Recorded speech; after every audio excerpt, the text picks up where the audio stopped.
Hello，相信中意 SD 高達嘅朋友都等我製作呢一集呢已經超過3個月啦。今日正式呢將呢一段影片發布。1993年推出嘅《機甲神傳說》啊，咁亦都係 SD 高達外傳第4篇同埋最終章。咁大家唔好誤會，因為之後嘅第5篇《聖龍物語》又或者叫《魔龍劍士》係會變成新 SD 高達外傳嘅。30年前，我相信大部分朋友都係會比較熟悉 SD 戰國傳嘅，即係武者世界。咁要去明白騎士世界嘅古仔呢，真係好難嘅。除非你自己本身係騎士高達嘅 fans 啦，先至會容易分得到乜嘢係聖機兵，邊一部係今集嘅主角機阿爾蓋亞，甚至係下一篇嘅聖龍機嘅。雖然我嘅製片技術呢去唔到電影嘅級別，咁但係我都好希望呢，我嘅動畫解說可以令到你對 SD 騎士世界有更加深嘅認識，又或者有啲師兄好似同我一樣，30幾年嚟都係對 SD 高達外傳嘅人物同埋故仔一知半解嘅。咁希望我嘅製作能夠令大家充分去認識，甚至愛上騎士世界啦。咁喺收睇呢一篇《機甲神傳說》之前，如果你係首次收睇 SD 騎士世界嘅故事篇章，咁強烈建議一定要重溫上一篇嘅聖機兵物語啊，因為本篇有好多角色上一集已經係有出場噶啦，唔係嘅話你係會唔明白每位人物彼此之間嘅關係嘅。咁至於故事嘅內容，我係以星野龍一嘅舊版日文漫畫咧去理解成個機甲神傳說嘅古仔嘅。如果我嘅解說有錯，希望大家多多包容啦。首先加插一章就係機甲神傳說序章啦。呢一章就唔係出現喺1993年裏面嘅漫畫度嘅，係出現於2017年嘅新世聖誕傳說，即係鐵血騎士嘅卡片內容。本篇2位最重要嘅孖生兄弟角色，身為細佬嘅騎士溜同埋哥哥月神高達嘅羅力，2位高達嘅身份都係月球上嘅王國塞納列斯嘅王子。不過有一日，同時位於月球嘅另一勢力加拉爾號國帝國嘅指揮官萊斯達爾艾里昂受到異世界月之惡嘅力量控制而成為咗傀儡，於是就向塞納列斯王國發起戰爭，從而令到成個月球世界變成一個無法居住嘅地方啊！塞納列斯王國有見王國快將滅亡，於是就將所有人民轉移到史達德亞啦。而同一時間，2位王子駕駛住結合由塞納列斯科技而成嘅超機甲神同加拉爾號國帝國進行最後決戰啦。雖然超機甲神最後成功擊敗咗月之惡，可惜月之惡嘅最後一擊就直接命中位於背脊嘅月機甲神阿爾泰亞。阿爾泰亞亦都不幸損壞啊，令到原先嘅7部機甲神就只係剩翻6部。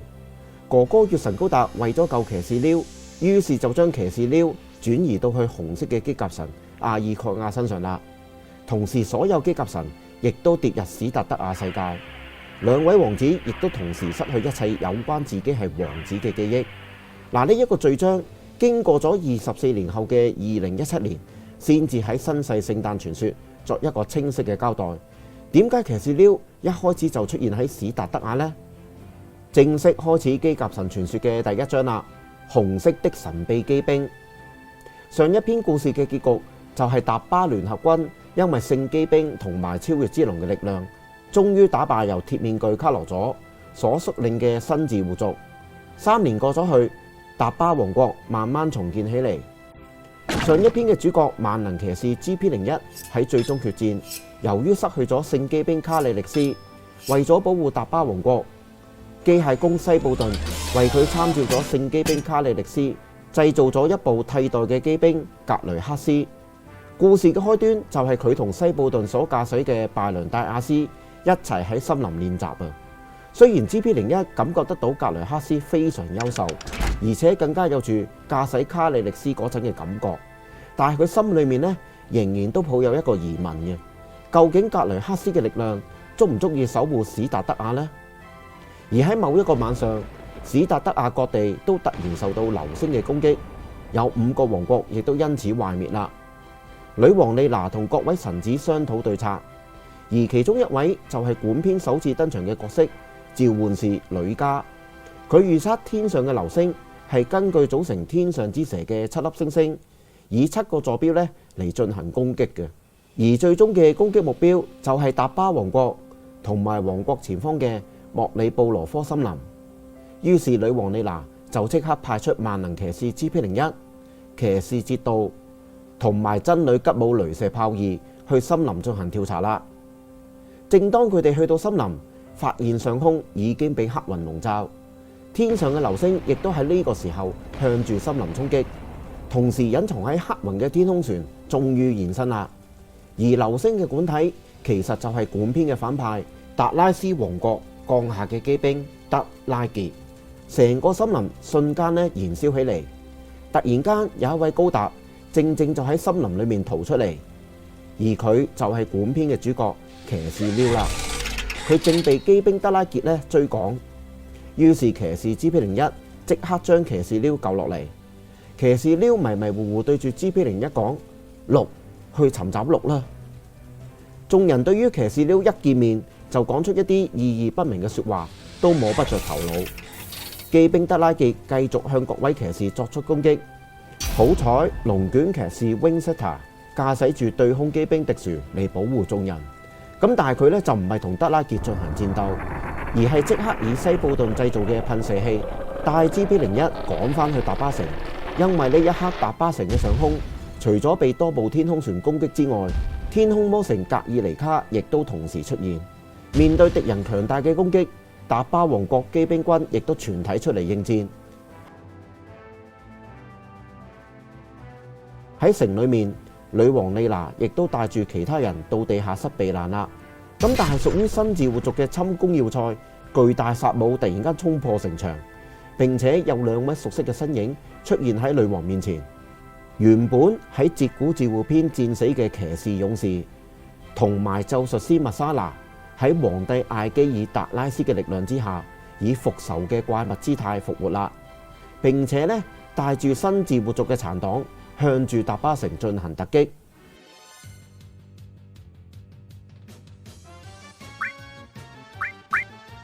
可惜啊，佢哋遇到嘅對手就係召喚士呂嘉。呂嘉召喚火屬性嘅精靈心魂，將周圍嘅敵人一網打盡。2位復仇怪物又再一次被殺死啦。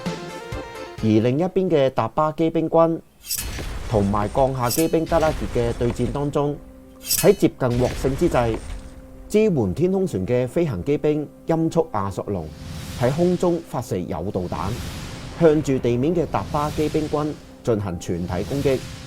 正當佢以為可以將達巴軍完全殲滅之際， GP01 駕駛格雷克斯飛過嚟，只係一擊就將音速亞索龍消滅啦。格雷克斯本身係冇任何飛行能力嘅，能夠喺天空中飛翔，完全係因為對空機兵迪殊抱住格雷克斯嘅緣故啊！咁樣嘅組合，連製造佢哋嘅西布頓自己都估唔到。達巴軍得到格雷克斯嘅強大支援，所有嘅降下機兵同埋新自活族嘅復仇部隊都節節敗退。位於其中一架天空船，有2個黑影正喺度觀察兩軍嘅戰況。2人就係騎士馬士文，而另一位大家都相當熟噶啦，就係上一集同 F902 一齊跌入異空間嘅 GP02 啊！佢冇死到之餘，亦都進化成大魔騎士原子高達。佢即刻喺天空船跳落嚟，喺降下嘅過程中，佢更加釋放埋魔之盾嘅暗之力，令到身體巨大化，變成同機兵一樣大嘅本魔騎士。佢嘅壓倒性力量好輕易就破壞咗機兵迪殊同埋大龍大亞斯，全能騎士 GP01 亦都只可以單獨迎敵啦。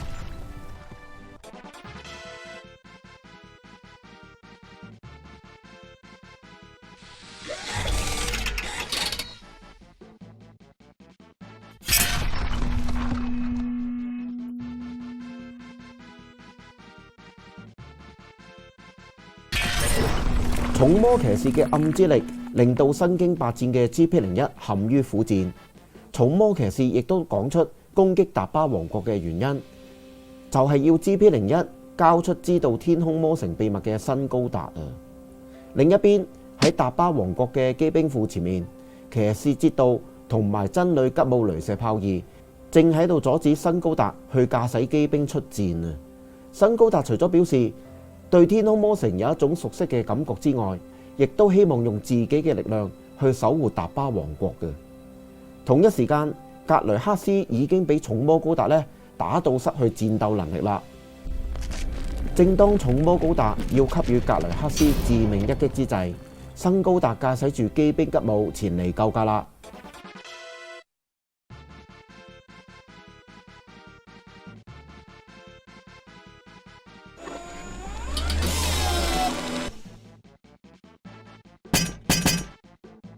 辛高達操縱機兵吉姆嘅攻擊，竟然可以令到重魔騎士無法招架。佢嘅技術連 GP01 都覺得非常震驚啊！可惜辛高達冷不提防，被重魔騎士提起嘅機甲神所分心，機兵吉姆被破壞之餘，辛高達亦都被捉。究竟機甲神係乜嘢呢？辛高達仍然都係記唔起。正當重魔騎士要帶走辛高達之際，GP01 準備使用格雷克斯最後嘅武器電磁針，打算同重魔騎士同歸於盡啊！可惜大量嘅降下機兵德拉傑同時對住格雷克斯進行攻擊，突擊被阻止啦。辛高達睇住朋友 GP01 正要同格雷克斯一齊被殺，突然之間佢嘅腦海浮現咗阿爾蓋亞4個字，佢即刻大叫呢一個名出嚟，一道紅色嘅光芒轉瞬就趕到啦。除咗將所有嘅機兵德拉傑消滅之外，亦都將辛高達喺重魔高達嘅手中救落嚟，並且即刻將佢收入身體裏面。紅色嘅神秘機兵阿爾蓋亞正式出場。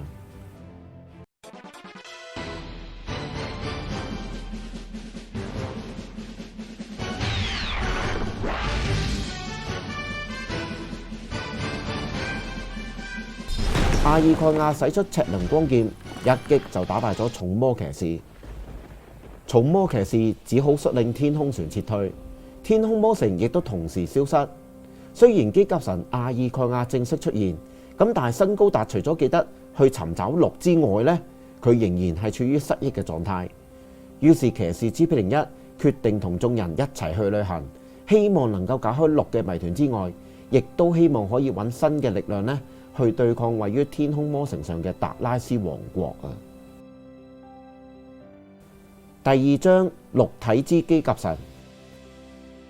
位於天空魔城上嘅達拉斯王國，皇帝艾基爾達拉斯非常擔心騎士撩會揾出鹿嘅秘密，但係大魔騎士原子高達就唔擔心啦，因為達拉斯軍擁有關鍵嘅蒙面騎士啊，而且更加指出辛高達係冇可能集合得到6部機甲神嘅。至於辛高達正憑住額頭上寶石嘅共鳴感覺，到達咗充滿沙塵嘅沙漠啦。忽然間，占卜師法蘭根出現喺主角們面前，並且指出佢哋應該係要去神之山同埋揾沙之紋。於是佢哋立即就前往神之山啦。眾人離開後，占卜師亦都露出真面目。佢原來就係達拉斯軍嘅蒙面騎士啊！究竟佢點解要幫辛高達解開鹿之謎呢？嗱，咁我暫時就唔講俾大家聽啦嚇。轉眼之間，騎士撩一行就到達咗一邊係火山，而另一邊就係湖泊嘅神之山啦。傳說呢一座山係有去冇回嘅，而騎士撩嘅額頭寶石對於呢個地方有住更加強烈嘅共鳴感啊！突然，一大班水生怪物雲薩們喺湖泊裏面跳出嚟對主角施襲。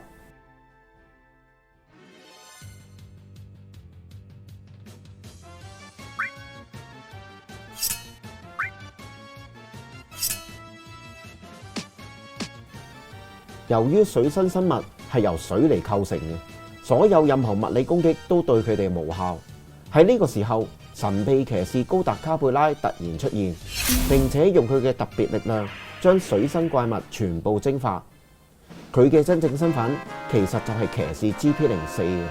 佢願意加入，同時亦都即刻同辛高達一行人逃離湖泊啊！因為巨大嘅水之魔像喺湖泊之中現身啊！魔像嘅攻擊令到各位非常狼狽，於是佢哋即刻走去另一邊嘅高地火山。點知火山亦都開始爆發啦！火焰之中出現咗火之魔像，水同埋火之魔像一前一後將新高達佢哋包圍，並且發動攻擊。好彩召喚士呂嘉及時趕到，召喚出風之精靈，將所有人帶上半空。呂嘉向新高達表示，只要係屬於呢一個世界上嘅精靈定係怪物，佢都會感應得到靈波嘅。但係佢就完全感覺唔到兩個魔像有任何以上嘅特質。可惜兩個魔像冇俾新高達一啲時間去思考，佢哋同時向住位於空中嘅風之精靈攻擊，所有同伴都被攻擊彈飛啦。正當兩個魔像再向騎士溜施以致命一擊，騎士溜及時召喚出阿爾蓋亞。阿爾蓋亞嘅赤鱗光劍擊中兩個魔像嘅身體，兩部屬於水同埋火嘅機甲神終於清醒啦。而佢哋胸前嘅寶玉亦都自動輸入力量去阿爾蓋亞嘅身體裏面，咁從而引發騎士溜記翻起6嘅意思，就係6部機甲神。而呢兩部機甲神分別就係清水之機甲神水星激流尼盧蘇，同埋黃火之機甲神火星喬尼亞蘇。騎士溜亦都決心要集齊6部機甲神去對抗天空魔城上嘅達拉斯軍啦。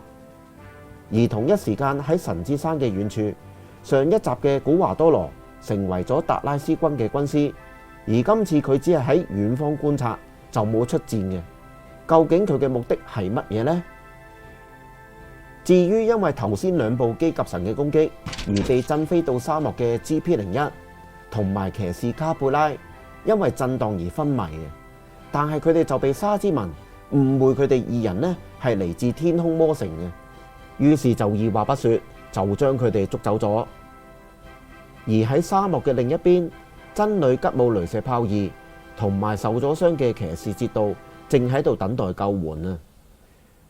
喺呢個時候，薔薇騎士首次出現，並且以佢嘅力量引導騎士溜同埋召喚士呂嘉發現二人嘅位置，然後就消失咗啦。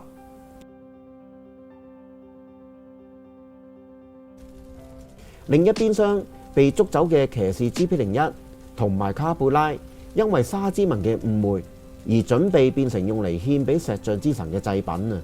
好彩薔薇騎士再次出現，並且將二人救出嚟。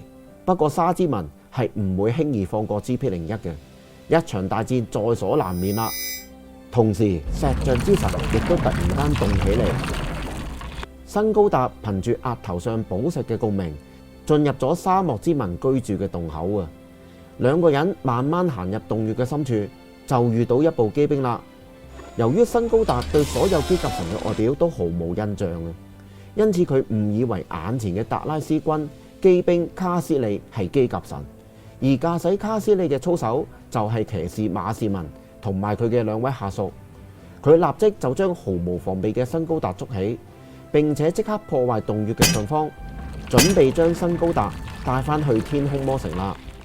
突然石像之神喺下層轉上嚟，而且更加將機兵卡斯利帶到地面。石像之神同卡斯利嘅一番互擊之後，新高達終於喺卡斯利嘅手中脫離。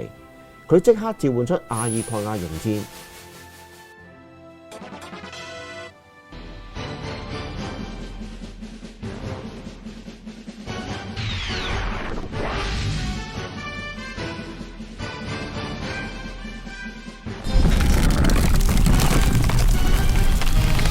不過阿爾蓋亞嘅赤鱗光劍就被卡斯利好輕易擋咗落嚟。原來機兵卡斯利係參照阿爾蓋亞嘅劍技同埋速度而製造出嚟嘅。呢個時候石像之神突然從後將阿爾蓋亞抱緊。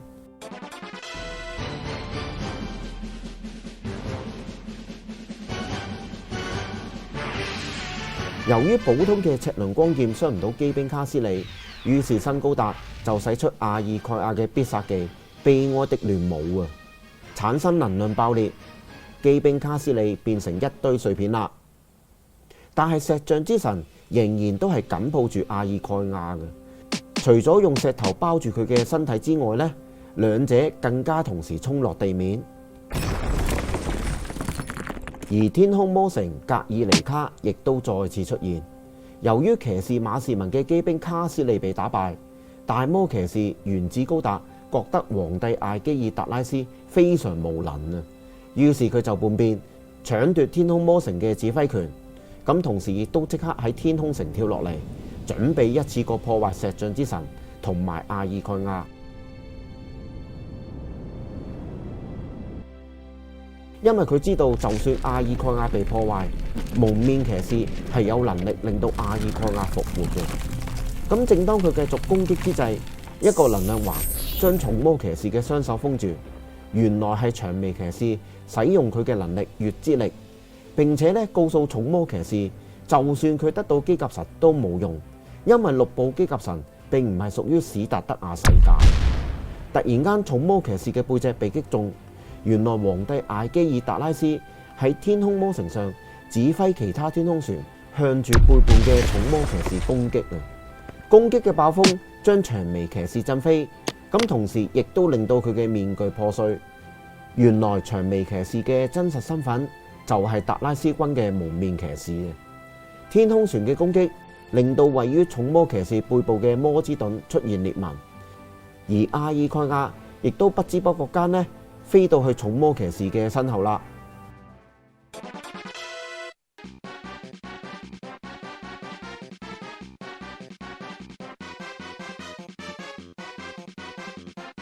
阿爾蓋亞使出必殺技悲哀的亂舞，除咗消滅重魔騎士之外，亦都逼出一直附身喺騎士 GP02嘅截古自護靈魂啊！天空城上嘅皇帝達拉斯，當一知道重魔騎士被阿爾蓋亞打倒，沾沾自喜之際，截古自護嘅靈魂即刻上咗皇帝達拉斯嘅身體，並且派出所有降下嘅機兵，打算消滅阿爾蓋亞。騎士撩即刻召喚水同埋火嘅機甲神，並且命令佢哋向住石像之神攻擊。原因就係石像之神喺背後抱住阿爾蓋亞嗰陣，阿爾蓋亞竟然係獲得少量嘅能源補給。機甲神之間互相嘅接觸，正正就係補給之源，即係話石像之神係其中一部機甲神。能夠操縱大氣嘅白晶之機甲神金星奧利狂怒復活啦！降下機兵即刻對4部機甲神發動全體總攻擊，不過火、水同埋水晶機甲神使出能量保護罩，除咗令降下機兵嘅總攻擊無效之餘，亦都同時將佢哋全部消滅。呢啲都係機甲神嘅力量，如果集齊6部，再加上運命之3騎士，力量究竟有幾強大呢？喺身邊嘅騎士 GP01非常驚訝。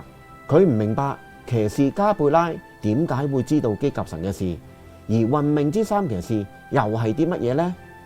被解放嘅騎士 GP02被眾人發現，佢喺昏迷之前講出魔物2個字。騎士撩提及頭先同大魔騎士嘅戰鬥，喺佢身上逃出嘅魔物叫自己做截古自護，暗之皇帝截古自護終於都正式復活啦。眾人將昏迷嘅騎士 GP02帶返去達巴城，真女吉姆用佢嘅回復力量，希望令 GP02慢慢復原。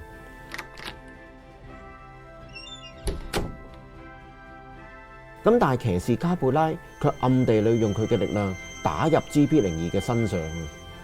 同一時間，騎士撩駕駛住阿爾蓋亞飛去一個孤島上面，因為喺佢嘅腦海之中有一把聲音叫佢去揾位於島內洞穴嘅機甲神啊！原來呢把聲音就係長眉騎士，佢俾達拉斯軍捉翻去天空魔城，而佢面前就係俾截古自護附身嘅達拉斯王啊！達拉斯王識破咗長眉騎士，正喺度用緊心靈感應同外面嘅騎士撩作心靈交流，咁佢亦都被拆穿真正嘅身份，原來佢就係月之王國塞納列斯嘅王子，騎士撩嘅哥哥月神高達啊！當達拉斯王知道月之國仍然有生存者，於是佢即刻以魔法向月神高達攻擊。喺月神高達額頭寶石跌出嚟嘅嗰一刻，佢以心靈感應將擊加泰斯4個字傳到騎士撩嘅腦海裏面。寶石被達拉斯王施以暗之力量，再次裝翻喺月神高達嘅額頭上面。月神高達正式被洗腦，成為達拉斯王國嘅月影騎士月神高達啦，並且命令佢要將自己嘅細佬騎士溜消滅。而另一邊廂，因為月神高達嘅怒波衝擊，騎士溜顯得非常混亂啊，亦都叫出黑地之機甲神吉加泰斯嘅名啊。吉加泰斯亦都喺地底嗰度衝出嚟，並且咧向騎士溜攻擊。於是佢即刻召喚阿爾蓋亞，希望用精神波喚醒吉加泰斯。咁但係騎士溜發現吉加泰斯唔接受自己嘅精神波，而且更加發現佢嘅頭上出現一部影機甲神混沌蓋亞。原來影機甲神已經比阿爾蓋亞更早一步令吉加泰斯成為咗自己嘅手下。其實影機甲神混沌蓋亞前身就係序章出現嘅月機甲神阿爾泰亞，所以呢個原因就令吉加泰斯被臣服啦。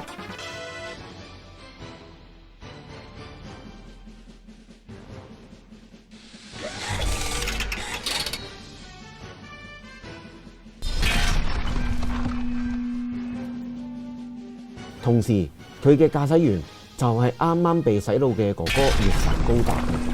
經過一番嘅對戰後，阿爾蓋亞完全佔唔到上風。咁正當佢要使出必殺技悲哀的亂舞之際，影機甲神混沌蓋亞亦都同時使出後退悲哀的亂舞。兩招必殺技互相衝擊嘅力量，令到整個小島喺史達德亞嘅地圖上消失啦。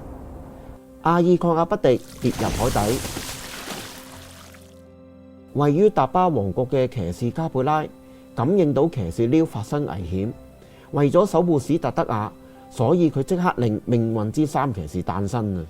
但係第一步就係要令騎士 GP01 同埋騎士 GP03陷入瀕死狀態。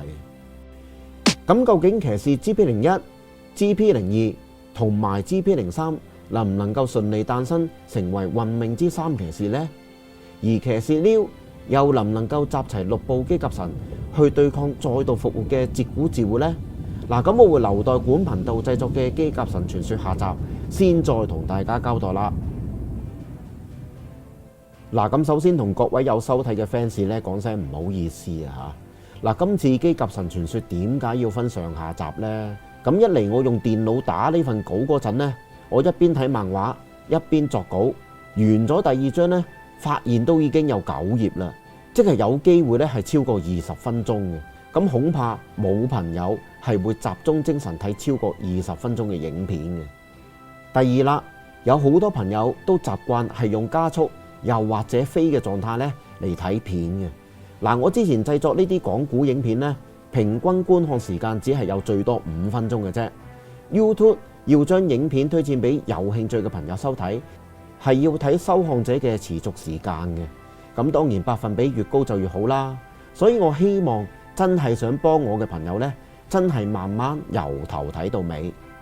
第三，其實製作呢啲影片呢都比較花時間嘅。